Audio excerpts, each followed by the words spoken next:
തുറക്കാത്ത വാതിലും ആദ്യകിരണം വിഷ്ണുവിന് സമർപ്പിക്കുന്ന സൂര്യനും. ഗുരുവായൂർ ക്ഷേത്രത്തിലെ വിചിത്ര വിശേഷങ്ങൾ.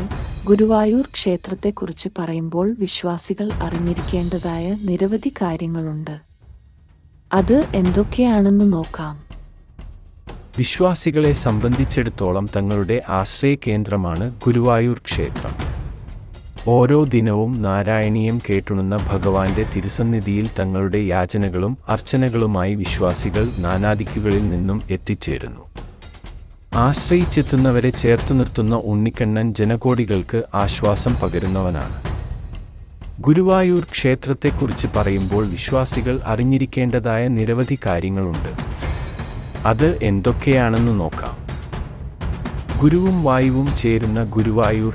ഗുരുവായൂരിന് ആ പേര് ലഭിച്ചതിനു പിന്നിൽ ഒരു വലിയ കഥയുണ്ട്. ബ്രഹ്മാവിന് ആരാധന നടത്തുവാനായി മഹാവിഷ്ണു നിർമ്മിച്ചു നൽകിയതാണത്രേ ഇവിടുത്തെ വിഗ്രഹം. പിന്നീട് പല ആളുകളിലൂടെ കടന്നുപോയി ആ വിഗ്രഹം ഒടുവിൽ ശ്രീകൃഷ്ണന്റെ കൈവശം തന്നെ എത്തിച്ചേർന്നു. എന്നാൽ പിന്നീട് കൃഷ്ണന്റെ വൈകുണ്ഠാരോഹണത്തിനു ശേഷം ദ്വാരക വെള്ളത്തിനടിയിലായപ്പോൾ ആ വിഗ്രഹം നേരത്തെ പറഞ്ഞേൽപ്പിച്ചതുപോലെ ദേവഗുരുവായ ബൃഹസ്പതിയുടെ കൈവശമെത്തി.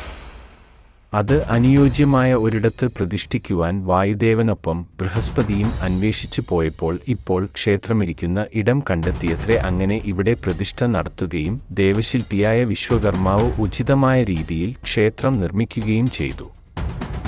അങ്ങനെ ദേവഗുരുവായ ബൃഹസ്പതിയും വായുദേവനും ചേർന്ന് പ്രതിഷ്ഠ നടത്തിയ ഇടമെന്ന നിലയിലാണ് ഇവിടം ഗുരുവായൂർ എന്നറിയപ്പെടുന്നത്. പാതാള അഞ്ജനം. ഗുരുവായൂരിലെ വിഗ്രഹത്തിനും ഏറെ പ്രത്യേകതകളുണ്ട്. അത്യപൂർവവും വിശിഷ്ടവുമായ പാതാള അഞ്ജനം എന്ന ശില കൊണ്ടാണ് ഇത് നിർമ്മിച്ചിരിക്കുന്നത്. കിഴക്കോട്ട് ദർശനമാണ് ഇവിടുത്തെ പ്രതിഷ്ഠ. ഗുരുവായൂരപ്പൻ എന്ന പേരിൽ മഹാവിഷ്ണുവിൻ്റെ പൂർണ്ണ അവതാരമായ ശ്രീകൃഷ്ണനെയാണ് ഇവിടെ ആരാധിക്കുന്നത്. വിഷ്ണു 4 കൈകളിൽ പാഞ്ചജന്യം, ശംഖ്, സുദർശന ചക്രം, താമര, ഗദ എന്നിവ ധരിച്ചിരിക്കുന്ന രീതിയിലാണ് പ്രതിഷ്ഠ. മഹാക്ഷേത്രങ്ങളുടെ ഗണത്തിലാണ് ഗുരുവായൂർ ക്ഷേത്രമുള്ളത്.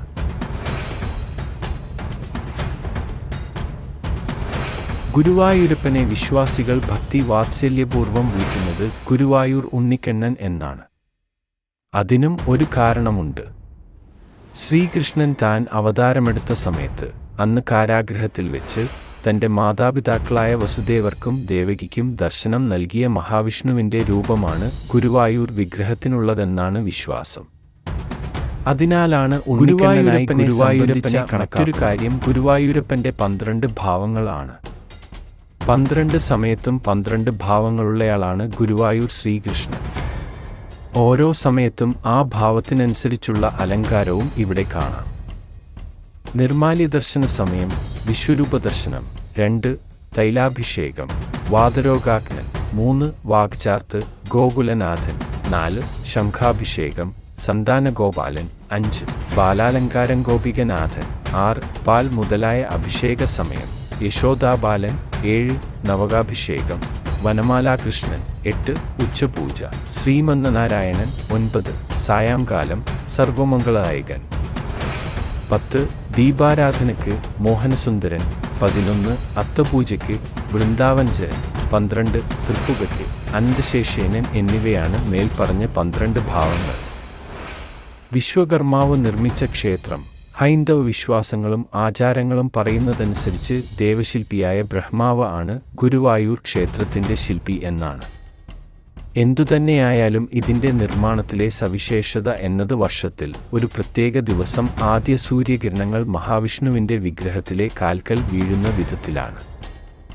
അതായത് വർഷത്തിലെ എല്ലാ വിഷുദിനത്തിലും സൂര്യൻ്റെ ആദ്യകിരണങ്ങൾ ഇങ്ങനെ വിഷ്ണുവിൻ്റെ കാൽക്കൽ പതിയും. വിഷു ദിവസത്തിൽ സൂര്യൻ വിഷ്ണുവിന് വന്ദനം നൽകുന്നു എന്നാണ് വിശ്വാസം. ഗുരുവായൂർ ക്ഷേത്രത്തിൽ 3 വിഗ്രഹങ്ങളുണ്ട് എന്ന കാര്യം അറിയുമോ? നേരത്തെ പറഞ്ഞ പാതാളാഞ്ജനത്തിൽ തീർത്ത മൂലവിഗ്രഹം മാത്രമല്ല, സ്വർണത്തിലും വെള്ളിയിലും നിർമ്മിച്ച വേറെയും 2 വിഗ്രഹങ്ങൾ കൂടി ഇവിടെ കാണാം. ഇതിൽ സ്വർണ വിഗ്രഹം പുതിയതും വെള്ളി കൊണ്ടുള്ളത് പഴയതുമാണ്. ശീവേലിക്കും മറ്റും എഴുന്നള്ളിക്കുവാനാണ് വെള്ളി വിഗ്രഹം ഉപയോഗിക്കുന്നത്. സ്വർണവിഗ്രഹം എഴുന്നള്ളിക്കുന്നത് ഉത്സവ സമയത്ത് മാത്രമാണ്. തുറക്ക അറയും നൃത്തപ്പുരയും ഗുരുവായൂർ ക്ഷേത്രത്തെക്കുറിച്ച് പറയുമ്പോൾ ഏറ്റവും കൗതുകമുണർത്തുന്ന കാര്യമാണ് ഇവിടുത്തെ തുറക്ക അറയും നൃത്തപ്പുരയും. ഒരിക്കലും തുറക്കാത്ത ഒരു അറ തന്നെയാണ് ഇവിടുത്തെ തുറക്ക അറ. തിടപ്പള്ളിക്ക് പടിഞ്ഞാറ് ഭാഗത്ത് ശ്രീകൃഷ്ണന്റെ മേൽപ്പീലി പോലുള്ള കാര്യങ്ങൾ സൂക്ഷിച്ചിരിക്കുന്ന ഈ അറ നാഗങ്ങൾ കാക്കുന്നതാണെന്നാണ് ഇവിടുത്തെ വിശ്വാസം.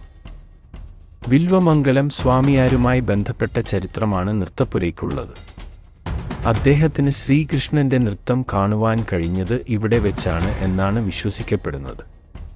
കന്നി, കുംഭം മാസങ്ങളിലെ മകം നക്ഷത്ര ദിവസത്തിലെ ശ്രാദ്ധച്ചടങ്ങുകൾ നടത്തുന്നത് ഈ നൃത്തപ്പുരയിലാണ്.